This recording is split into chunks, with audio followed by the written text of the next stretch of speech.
자, 하나님의 말씀 나누겠습니다. 고린도후서 4장 6절 한 절입니다. 우리가 두 번을 읽을 텐데요. 굳이 이 본문 말씀에 대한 설명을 제가 구체적으로 드리진 않을 겁니다. 오늘 말씀 속에서 이 본문 말씀이 무엇을 의미하는지 나타내는지 여러분들이 한번 발견해 보셨으면 좋겠다라는 마음을 가져봅니다. 우리 두 번 읽어보겠습니다. 어두운 데에 빛이 빛이라 말씀하셨던 그 하나님께서 예수 그리스도의 얼굴에 있는 하나님의 영광을 아는 빛을 우리 마음에 비추셨느니라. 다시 한번 어두운 데에 빛이 빛이라 말씀하셨던 그 하나님께서 예수 그리스도의 얼굴에 있는 하나님의 영광을 아는 빛을 우리 마음에 비추셨느니라. 아멘. 하나님의 말씀입니다. 할렐루야. 하나님 아버지와 예수 그리스도로부터 오는 은혜와 평강이 이 시간 저와 여러분 가운데 충만하게 넘치기를 주님의 이름으로 축원합니다. 오늘은 별은 내 가슴에 라는 제목으로 말씀의 은혜 나누려고 합니다. 별은 내 가슴에 뭐가 떠오르세요, 여러분? 오래전에 방영됐던 드라마가 생각나죠? 최진실, 안재욱, 차인표, 네로라는 당대 최고의 스타들이 총집합했던 그런 드라마였습니다. 이 드라마 내용을 얘기하려는 것은 아니고요. 이 드라마 제목이 제 마음에 꽂혔습니다. 그래서 이 드라마 제목을 오늘 설교의 제목으로 삼게 됐습니다. 여러분, 별은 내 가슴에, 여기서 별이라는 게 뭘까요? 사랑하는 사람을 의미하겠죠? 그 사랑을 내 가슴 깊이 두기를 원하는 그런 달달한 냄새 진동하는 밝고 따뜻하고 아름다운 이미지가 이 제목에서 물씬 풍깁니다. 그런데 재미난 것은 범죄자들은 이 드라마를 매우 싫어했다고 해요. 도대체 가슴에 별을 몇 개나 더 달라는 얘기냐 그래가지고 하나만으로도 이렇게 벅찬데 이런 농담을 했다고 하죠. 별이라는 것이 전과를 의미하는 이 의미도 있기 때문에 아마 그럴 만도 했겠다 싶습니다. 그들은 오히려 가슴에 달린 별을 지우고 싶어 하겠죠. 그래서 오늘은 이 두 별에 대한 이야기를 나누려고 합니다. 내 가슴 깊이 품은 내가 소망하는 그 별과 할 수만 있다면 무슨 수를 써서라도 지워버리고 싶은 또 다른 그 별에 대한 이야기를 오늘 나누려고 합니다. 여러분, 모든 사람들은요, 가슴에 별 하나씩을 가지고 살아갑니다. 그 별이 사람이든 물건이든 상황이든 조건이든 누구에게나 소망하는 별은 있습니다. 그 별은 이루고 싶은 미래에 대한 청사진이 될 수도 있고 지우고 싶은 과거에 대한 청산이 될 수도 있습니다. 대부분의 사람들은 저마다 품은 그 별들을 얻어내기 위해서 최선을 다하며 살아갑니다. 그 중에서는 마음속에 품었던 그것을 현실에서 기필코 이루어내는 사람이 있는가 하면 끝끝내 그것을 실현시키지 못하고 마음속에만 묻어둔 채 안타까운 생을 마무리하는 사람들도 적지 않이 있습니다.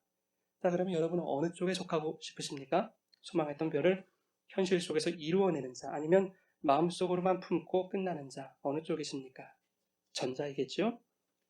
2002년 월드컵 때 온 국민을 하나로 모았던 구호가 있었습니다. 뭘까요? 꿈은 이루어진다. 그 온 국민의 염원대로 우리는 4강 신화를 이루어냈습니다. 간절히 바랐고요. 목이 찢어져라 응원했고 선수들은 입에 거품을 물고 죽어라 뛰었습니다. 그랬더니 정말로 그 꿈이 이루어졌습니다. 자, 이것처럼 저와 여러분의 그 우리의 별, 우리의 꿈, 우리의 소망도 과연 그렇게 이루어질 수 있는 것인가? 어떻게 하면 이루어질 수 있을 것인가? 무엇을 하면 이루어질 수 있을 것인가? 과연 간절히 바라면 이루어질 것인가? 피땀 흘려 공을 들이면 이루어질 것인가? 여러분 어떨 것 같으십니까? 자, 그렇다면 여러분의 꿈은 무엇입니까? 여러분의 소망, 여러분의 그 별은 무엇입니까? 그 별이 무엇인지에 따라서 꿈이 이루어질 수도 있고 이루어지지 않을 수도 있습니다. 그 별이 무엇인지에 따라 나는 이룬 것 같으나 결국에는 아무것도 이루지 못한 채 인생을 마감하게 될 수도 있는가 하면 이 세상에서는 아무것도 이루지 못한 것 같으나 결국에는 모든 것을 이루게 될 수도 있는 과연 그것이 무엇인지 오늘 이 시간 저와 여러분이 살펴보려고 합니다. 여러분 숲길을 좋아하십니까? 저는 빼곡하게 솟아있는 그 나무들 사이로 한가롭게 굽이져 있는 이 좁다란 오솔길을 매우 좋아합니다. 그 중에서도 가을 숲길을 참 좋아하는데요.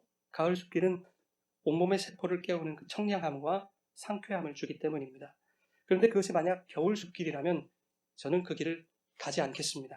왜냐하면 어렸을 때 혼자서 눈 내리는 겨울 숲길을 걸었던 기억이 별로 좋지 않기 때문입니다. 미끄러워서 넘어지기를 반복했고 대낮이었지만 주변에는 아무도 없어서 등골이 오싹했던 그런 기억. 햇빛이 드는 쪽은 질퍽거려서 신발이 빠지곤 했던 그 기억이 있기 때문입니다. 이처럼 기분 좋은 숲속 오솔길이라 하더라도 그래도 겨울길은 싫었습니다. 이혜인 수녀의 겨울길을 간다라는 시가 있습니다. 제가 한번 읊어보겠습니다. 한번 잘 들어보세요. 겨울길을 간다. 봄, 여름 데리고 호화롭던 숲 가을과 함께 서서히 옷을 벗으면 텅 빈 해질녘에 겨울이 오는 소리. 문득 창을 열면 흰 눈 덮인 오솔길. 어둠은 더욱 깊고 아는 이 하나 없다. 별 없는 겨울숲을 혼자서 가니 먼 길에 목마른 가난의 행복. 고운 별 하나 가슴에 묻고 겨울 숲길을 간다. 어떠십니까? 아멘이십니까? 무슨 시에다 대고 아멘을 하라고 그러냐. 내용도 모르겠는데 뭐 이러시죠? 네. 그런데 저는 이 시가 저에게는 복음으로 들렸습니다. 그래서 이 시를 읽고 마음속으로 주님께 네 그렇습니다 주님 아멘입니다 이렇게 대답했습니다. 제가 왜 아멘이라고 대답했는지 이제 우리가 말씀을 통해서 한번 살펴볼 겁니다. 시인은 이 시의 처음과 끝을 이렇게 말하고 있죠. 겨울길을 간다라고 시작해서 겨울 숲길을 간다라고 마치고 있습니다. 시인이 말하고 있는 이 겨울 숲길은 봄의 따스함도 기운을 잃고 여름의 화려함과 무성함도 빛을 잃은 그리고 가을의 풍성함도 이내 바닥을 드러내고 마는 삭막하고 황량한 길입니다. 시인이 표현하고 있는 겨울의 이미지를 보면 텅 빈 해질녘의 허무함, 깊은 어둠 속에 찾아오는 두려움, 그리고 아는 이 하나 없는 고독과 외로움으로 이 겨울숲을 묘사하고 있습니다. 그런데 결정적인 한 방이 있으니 그게 뭔가 하면 그 겨울숲을 지칭해서 별 없는 겨울숲이다 이렇게 말하고 있습니다. 별 없는 겨울숲 어떤 생각이 드십니까?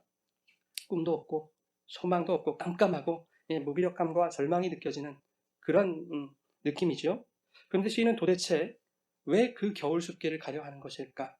봄의 따스함, 여름의 호화로움, 가을의 풍성함을 누리기는커녕 그것들이 다 지난 지금에서야 왜 이제 와서 모든 것이 사라져버린 겨울길을 택한 것인가? 무엇을 얻기 위해 가려는 것인가? 저는 이 시에서 겨울숲길이 마치 우리의 인생길을 말하는 듯 했습니다. 그리고 그리스도인의 신앙의 여정을 말하는 듯 했습니다. 여러분 누구나 하나님이 허락하신 이 세상 광야라고 하는 겨울숲길을 지나갑니다. 그 길을 걸어갈 때 사람들은 각자의 별을 안고 걸어가는 거죠.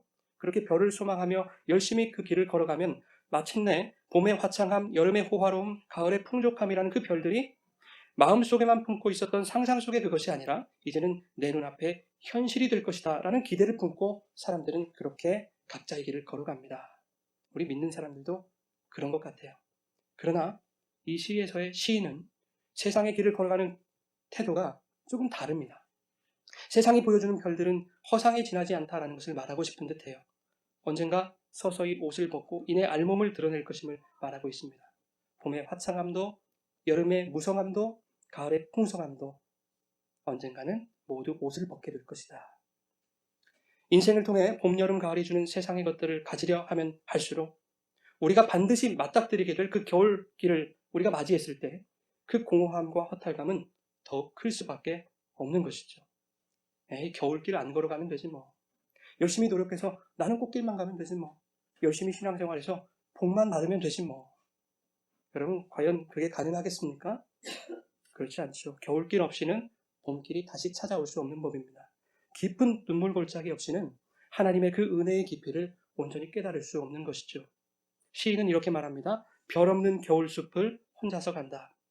겨울숲에서는 봄과 여름과 가을이 보여줬던 그 흔한 별들이 보이질 않습니다. 그러나 시인은 또 이렇게 말하죠. 고운 별 하나 가슴에 묻고 겨울 숲길을 간다. 그 고운 별 하나가 도대체 뭐길래 말이죠? 결국 시인의 별은 뭡니까? 그가 걸어가는 여정 가운데 그의 눈에 보여지는 현실에 관한 것들은 아니었겠다는 겁니다. 봄, 여름, 가을의 영광이 아니었던 거죠. 별은 그 시인의 가슴에 있다는 거죠. 보이는 별을 추구하며 살아가는 것이 아니라 삭막해 보이는 세상길일지라도 내 마음속에 묻어놓은 그 별과 함께 동행한다면 그 먼 길, 목마른 길, 가난한 그 길이 행복이 될 수 있다라고 시인은 말하고 있는 듯합니다. 먼 길에 목마른 가난의 행복, 고운 별 하나 가슴에 묻고 겨울 숲길을 간다. 아멘이십니까? 어떻게 그 먼 길의 고단함이, 그 목마름이, 그 가난함이 행복이 될 수 있습니까, 여러분? 그것은 그 고운 별이 그와 함께하기 때문입니다. 그 고운 별 뭘까요? 그렇습니다. 내 가슴 속에 묻혀있는 보화, 그 예수 그리스도인 줄 믿습니다. 그 예수, 그 고운 별과 함께라면 여러분 가난해도 좋은 거죠. 왜요? 참된 부요함이 내 안에 가득하니까. 여러분의 가슴 속에 이 예수라는 별이 늘 반짝이기를 소망합니다. 그래서 여러분 가는 모든 길에 참된 기쁨과 부요함이 가득 넘치시기를 간절히 소원합니다. 여러분 마태복음 4장에 보면 예수님이 사탄의 시험을 통과하신 후에 천국 복음을 전하시면서 온갖 기적과 치유를 행하십니다. 우리 마태복음 4장 23절부터 마지막까지 같이 한번 읽겠습니다. 예수께서 온 갈릴리에 두루 다니사 회당에서 가르치시며 전파하시며 백성 중에 모든 병과 모든 약한 것을 고치시니 그의 소문이 온 수리아에 퍼진지라. 사람들이 모든 앓는 자, 곧 각종 병에 걸려서 고통당하는 자, 귀신 들린 자, 간질하는 자, 중풍병자들을 데려오니 그들을 고치시더라. 갈릴리와 데가블리와 예루살렘과 유대와 요단강 건너편에서 수많은 무리가 따르니라. 아멘. 순식간에 예수님은 지금 인싸가 된 겁니다. 여러분 인싸 아세요? 스타가 됐다 그 말입니다. 많은 사람들이 몰려들고 있어요. 온갖 귀신, 온갖 병을 고치시니까 인기가 없을 수가 없는 거죠. 많은 무리가 유대 땅 일대뿐만 아니라 요단강 건너편에서부터 몰려들기 시작했습니다. 여러분 예수님 얼마나 좋으셨을까요? 내가 이 땅에 천국 복음을 전하러 왔는데 드디어 그 복음을 듣기 위해서 많은 사람들이 나에게 몰려들고 있구나. 과연 예수님이 목적하신 대로 일이 이루어져 가고 있는 것일까요? 우리 그 다음 구절 마태복음 5장 1절과 2절을 같이 한번 읽겠습니다. 예수께서 무리를 보시고 산에 올라가 앉으시니 제자들이 나온지라 가르쳐 이르시되. 예수님은요 곳곳에서 몰려드는 그 무리를 보시고 전혀 기뻐하지 않으셨습니다. 그들을 반기지도 않으셨고 맞아주지도 않으셨습니다. 오히려 그들을 피하여 산으로 도망하셨습니다. 여러분. 예수님의 의도는 뭐였습니까? 천국 복음을 전하려는 것이었는데 사람들은 자기들이 원하는 별들로만 그 예수의 말을 듣고 있었습니다. 그 예수를 바라보고 있었습니다. 각종 기적과 이적의 대상이 되기를 소망하면서 그 별을 자신들의 소망으로 삼고 그렇게 예수님을 바라봤던 거죠. 그러자 예수님은 이거 안 되겠다. 사람들이 나와 내 가르침을 단단히 오해하고 있구나. 그래서 제자들을 불러서 입을 열어 가르치기 시작하신 것이 무엇입니까, 여러분? 바로 여러분이 잘 아시는 산상수훈, 그 중에서도 팔복입니다. 이렇게 되어 있습니다. 심령이 가난한 자는 복이 있나니 천국이 그들의 것이며 의에 줄이고 목마른 자는 복이 있나니 그들이 배부를 것이며. 앞선 시에서처럼 그 목마름과 가난함에 대해서 예수님 가장 먼저 가르치고 계시는 겁니다. 여러분 오늘날 그리스도인들 예수 믿는 신앙을 동원해서 부를 얻어내려 합니다. 더 풍족하고 더 넉넉하게 되기를 위해서 신앙생활하는 것 같습니다. 여러분 돈 많은 거 풍족한 게 그게 나쁘겠습니까? 그 자체는 나쁜 것이 아니죠. 그것을 얻어내기 위한 수단으로 예수라는 이름을 동원하고 신앙을 동원하는 것, 그것이 잘못됐다는 것입니다. 예수님의 가르침과 매우 다른 것이죠.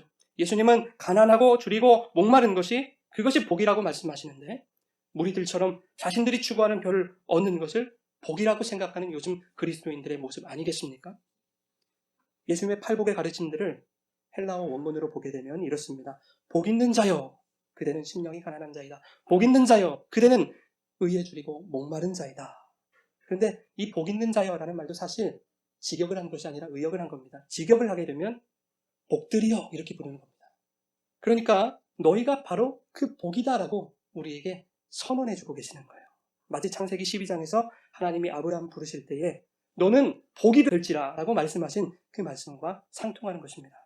그들이 원하는 별들이 주어져서 복 있는 자가 된 것이 아니라 이미 복이라는 그 근원 자체가 그들에게 주어졌기 때문에 복 있는 자라는 것입니다. 그리고 그러한 너희들 자체가 복덩어리다 라고 말씀해주고 계시는 것이죠. 예수님이 제자들에게 가르치시려는 그 복, 그 천국 복음은 과연 무엇입니까, 여러분? 바로 예수 그리스도 자신을 두고 말씀하신 것입니다.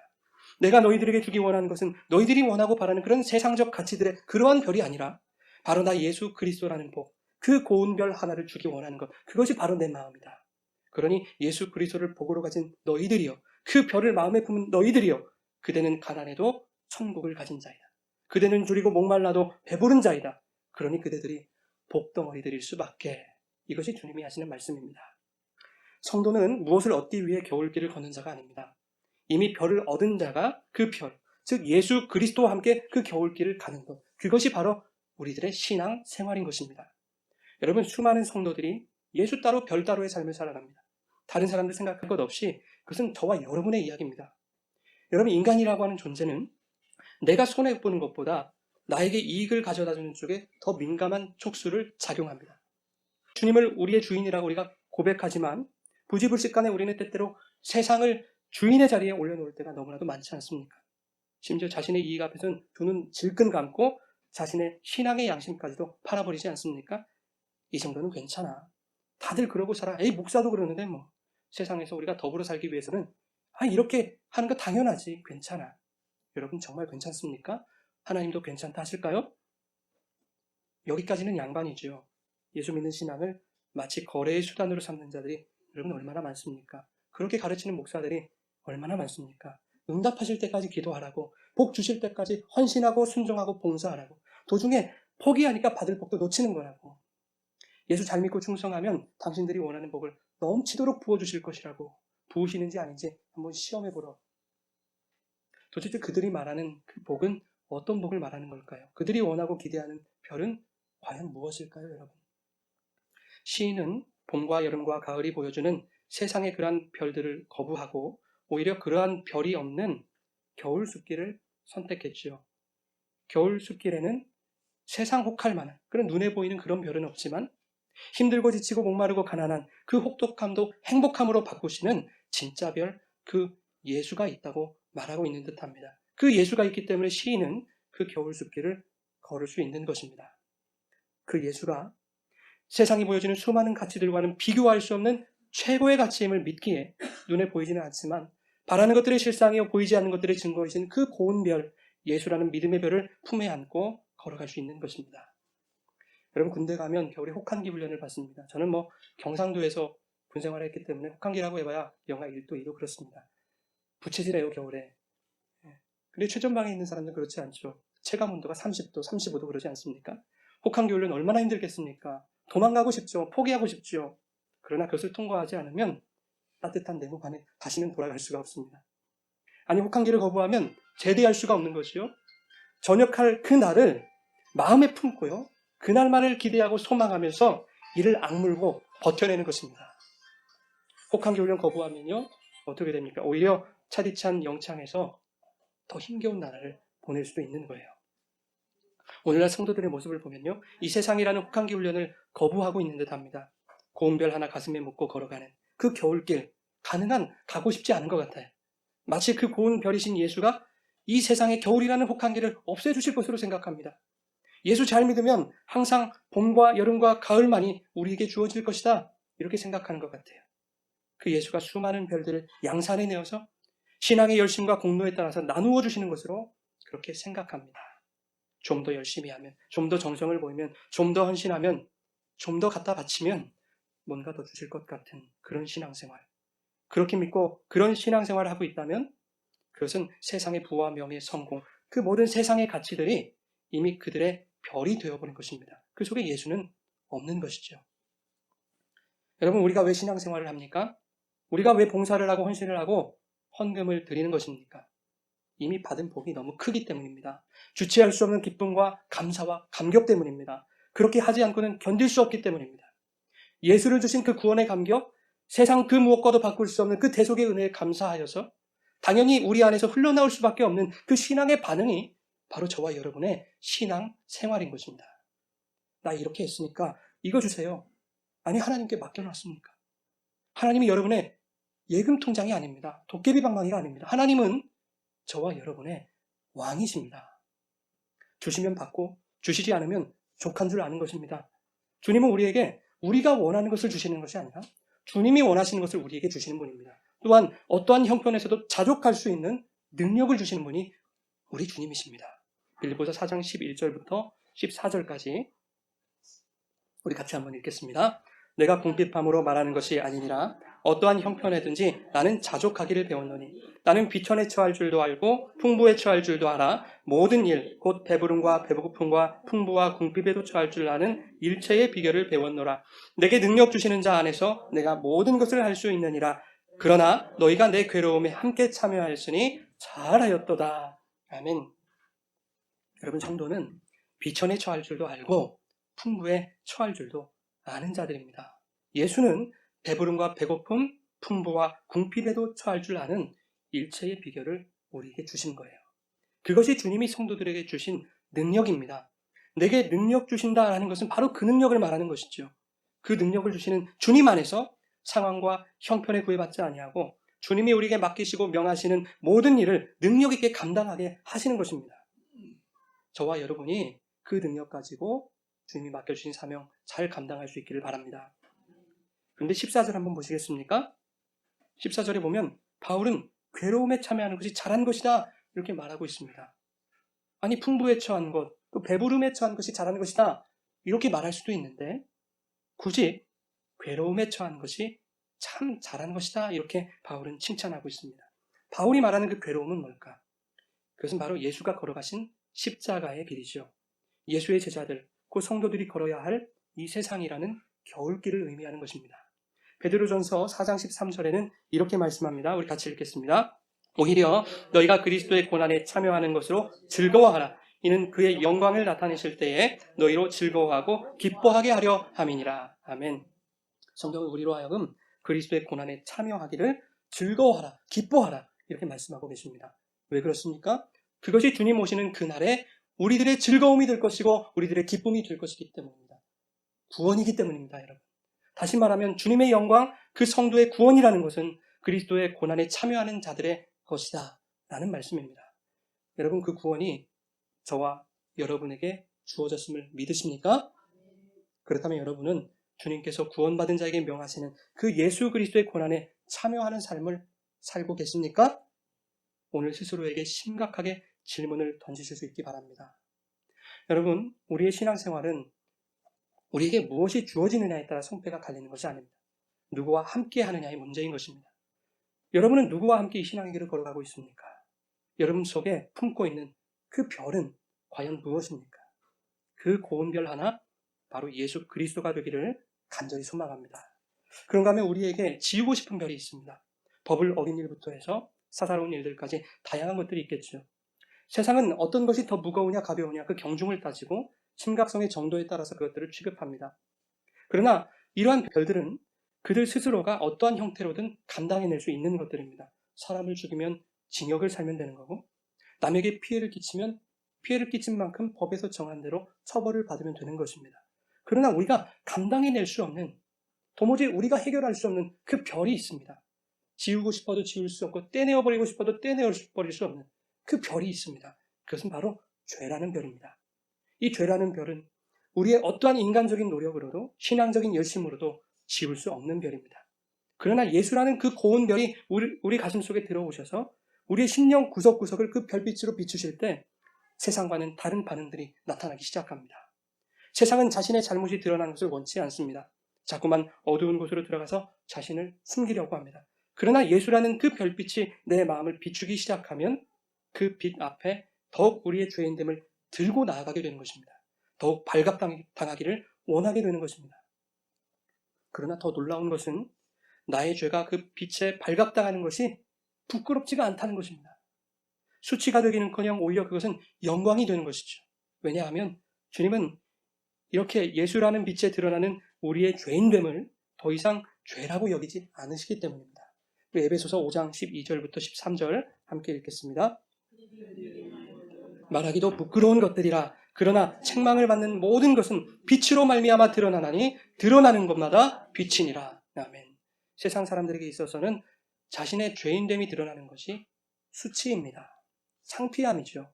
그러나 인간의 죄인됨이 빛으로 말미암아 드러나게 되면 죄가 빛에 의해 드러나는 그 자체를 주님은 오히려 빛이다 라고 말씀하시는 겁니다. 쉽게 말하면 애들이 잘못을 숨기지 않고 솔직하게 말했을 때 우리가 칭찬하는 것과 같습니다. 어둠이 빛 가운데로 들어오면 그 빛에 의해 더 이상 어둠이 존재할 수가 없는 것이죠. 아니 사실 어두움은 존재하는 것이 아닙니다. 어둠은 빛의 부재로 인한 현상입니다. 그러니 아무리 어두운 흑암이라 하더라도 빛으로 나오기만 한다면 더 이상 어둠은 없고 빛만이 존재하는 것이죠.